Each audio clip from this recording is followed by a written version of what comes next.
எவ்வளோ மழை பெஞ்சாலும் வெயில் அடித்தாலும் அந்த ஆலமரத்துக்கு அடியில் யாருமே போய் நிற்க மாட்டாங்க. ஏன்னா அங்கே ஒரு ராட்சசன் இருக்கிறதா சொல்லப்படுது. ஒரு பாட்டி தன்னோட பேரனை அழைச்சிட்டு அந்த பக்கமாக போயிட்டு இருக்கும்போது அந்த பேரன் பாட்டி அந்த நிழலில் போய் நிற்போம் அப்படின்னோடனே இல்லை அங்கே ராட்சசன் இருக்கான், அவன் 3 கேள்வி கேட்பான், சரியான பதில் சொல்லணும், அவனை பிச்சு தின்னுடும் அப்படின்னோடனே அப்படி என்ன 3 கேள்வி அப்படின்னு கேட்டிருக்கான். இந்த உலகத்திலே மிகப்பெரியது எது அப்படின்னு கேட்பான். இமயமலை அப்படின்னு சொன்னால் ஒத்துக்க மாட்டான். நன்மையை விட தீமை அதிகமாக தரக்கூடியது எது அப்படின்னு கேட்டால் என்ன பதில் சொன்னாலும் ஏற்றுக்க மாட்டான்.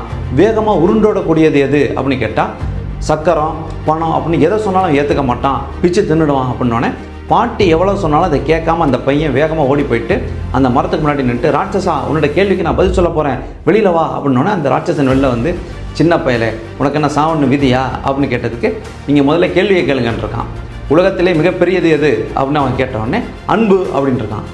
சரி, நன்மையை விட தீமை அதிகமாக தரக்கூடியது எது? நாக்கு அப்படின்ட்டு இருக்கான்.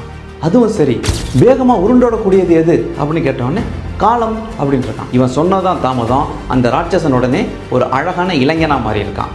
அதாவது முற்பிறவியில் அந்த இளைஞன் தன்னோட தாய் மேலே அதிகமாக அன்பு காட்டாமல் தேவையில்லாத வசை சொற்களை இந்த நாட்கால பேசிகிட்டு இருந்ததுனால ஒரு முனிவர் இப்படி ஒரு சாபத்தை அவனுக்கு கொடுத்துட்டு போயிருக்காரு. என்னைக்கு இந்த 3 கேள்விக்கு மிகச்சரியான பதில் அவன் காதில் விழுவுதோ அப்போ தான் அவனோட சாபம் நிவர்த்தி அடையும்னு அந்த இளைஞன் இவருக்கு பொன்னை பொருளையும் அள்ளி கொடுத்துட்டு போயிருக்காரு. சிறிது தைரியத்தோடு ஆழ்ந்து சிந்தித்து செயல்படும் திறன் நம்மக்கிட்ட இருந்துச்சுன்னா எதிலும் வெற்றி அடையலாம்.